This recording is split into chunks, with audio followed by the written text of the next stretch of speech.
4 महीने बीत चुके थे, बल्कि 10 दिन ऊपर हो गए थे, किंतु बड़े भैया की ओर से अभी तक कोई खबर नहीं आई थी कि वे पापा को लेने कब आएंगे। ये कोई पहली बार नहीं था कि बड़े भैया ने ऐसा किया हो। हर बार उनका ऐसा ही रवैया रहता है। जब भी पापा को रखने की उनकी बारी आती है, वे समस्याओं से गुजरने लगते हैं। कभी भाभी की तबीयत खराब हो जाती है, कभी ऑफिस का काम बढ़ जाता है और उनकी छुट्टी कैंसिल हो जाती है। विवश होकर मुझे ही पापा को छोड़ने मुंबई जाना पड़ता है।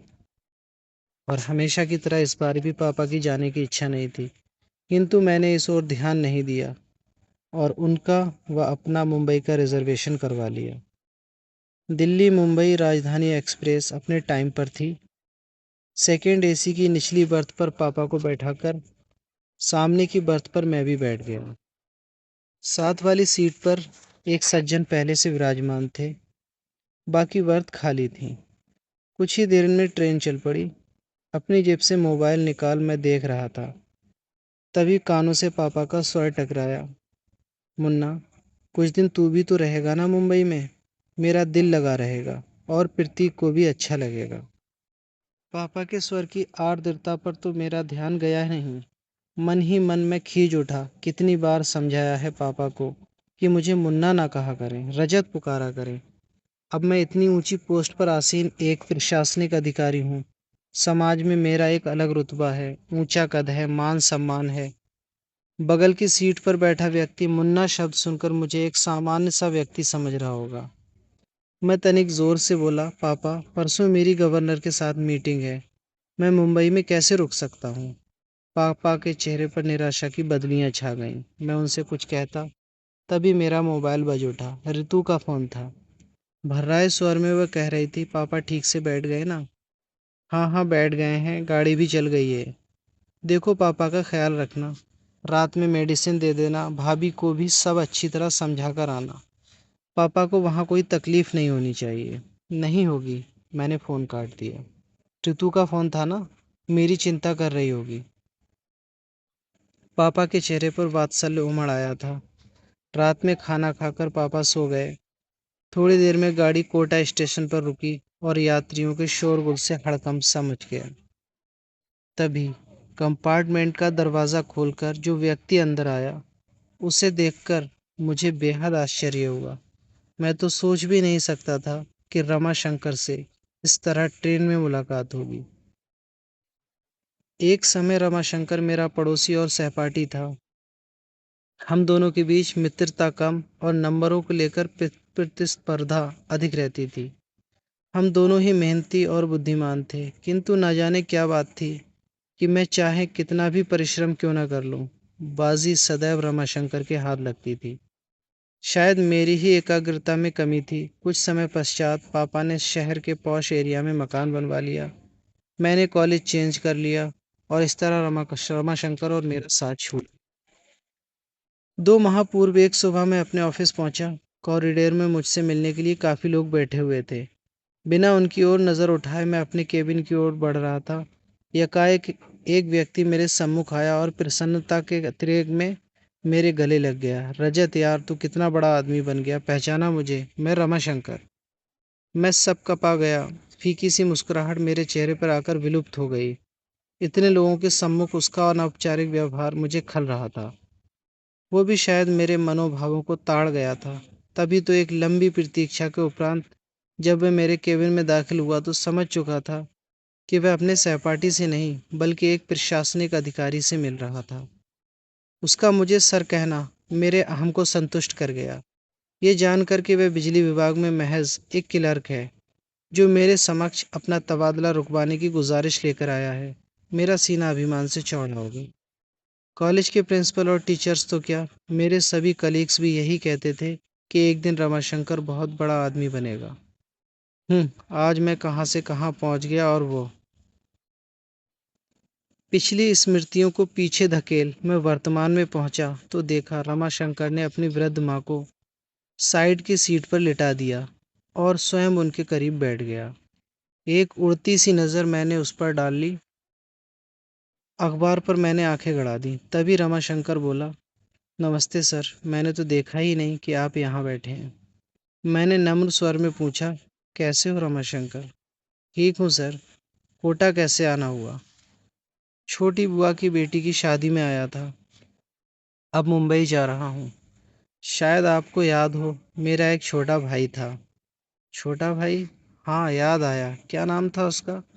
मैंने स्मृति पर जोर डालने का उपक्रम किया, जबकि मुझे अच्छी तरह याद था कि उसका नाम देवेश था। सर, आप इतने ऊंचे पद पर हैं, आए दिन हजारों लोगों से मिलते हैं, आपको कहाँ याद होगा? देवेश नाम है उसका सर।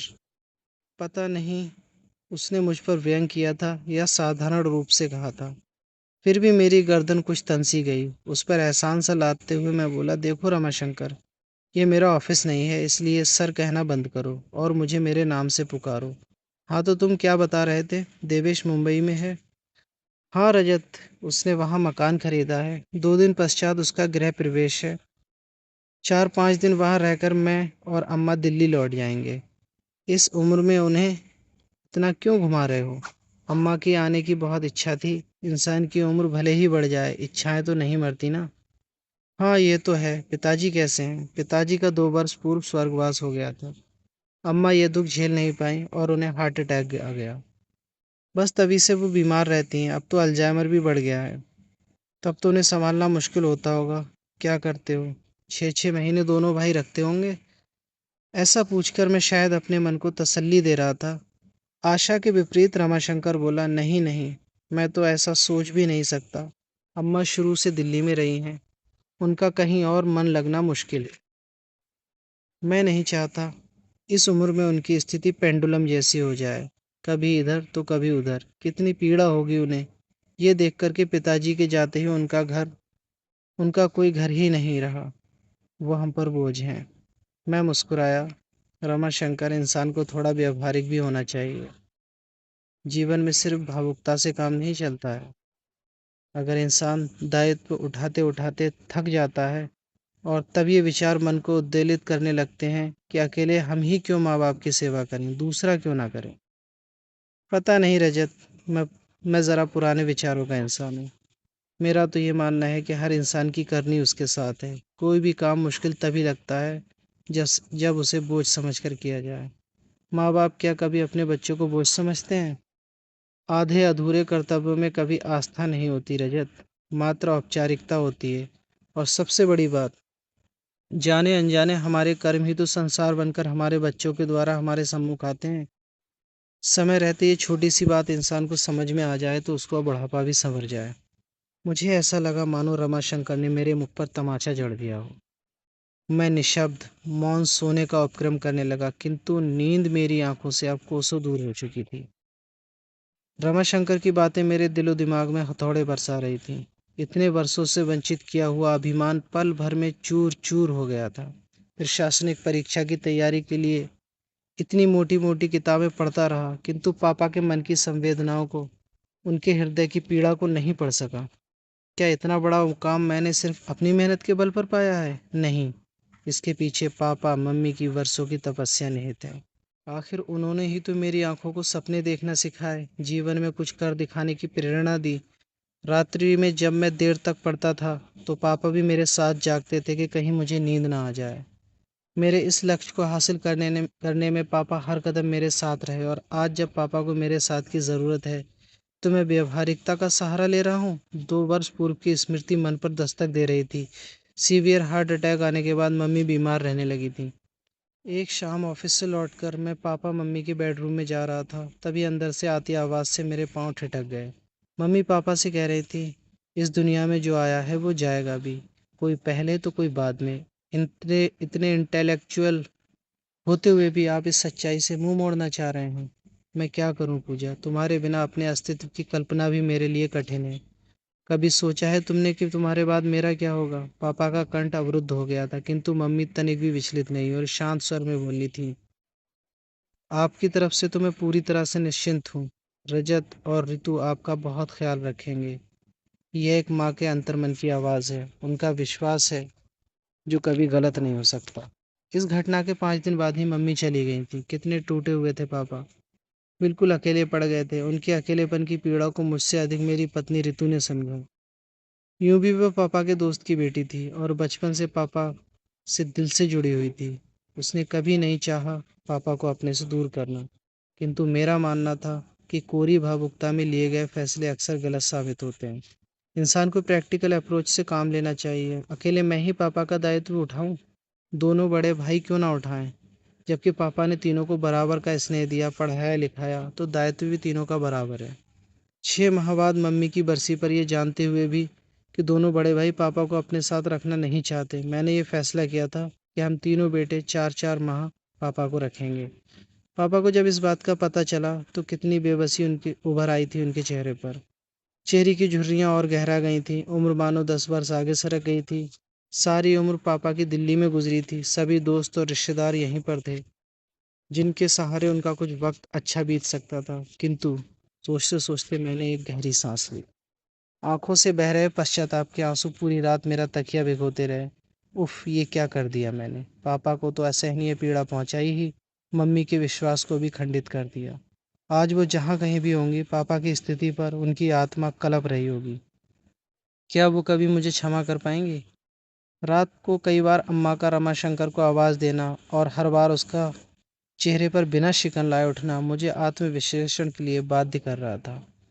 उसे देख मुझे एहसास हो रहा था कि इंसानियत और बड़प्पन हैसियत की मोहताज नहीं होती, वो तो दिल में होती है। अचानक मुझे एहसास हुआ मेरे और रमाशंकर के बीच आज भी प्रतिस्पर्धा जारी है, इंसानियत की प्रतिस्पर्धा, जिसमें आज भी वो मुझसे बाजी मार ले गया था। पद भले ही मेरा बड़ा था, किंतु रमाशंकर का कद मुझसे बहुत ऊंचा था।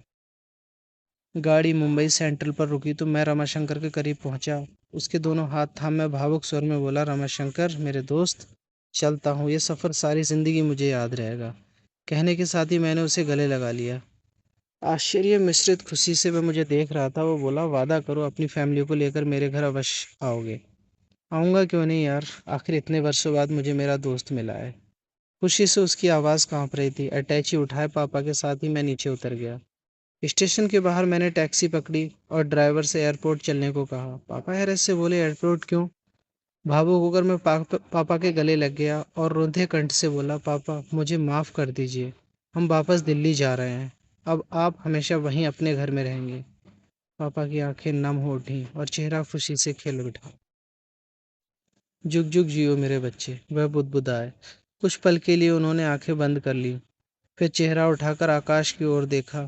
मुझे ऐसा लगा मानो वो मम्मी से कह रहे हों, देर से ही सही, तुम्हारा विश्वास सही निकला। अगर आपको ये कहानी पसंद आई हो तो कृपया करके इस वीडियो को लाइक कर दें और अपने दोस्तों के साथ शेयर ज़रूर कर दें। धन्यवाद।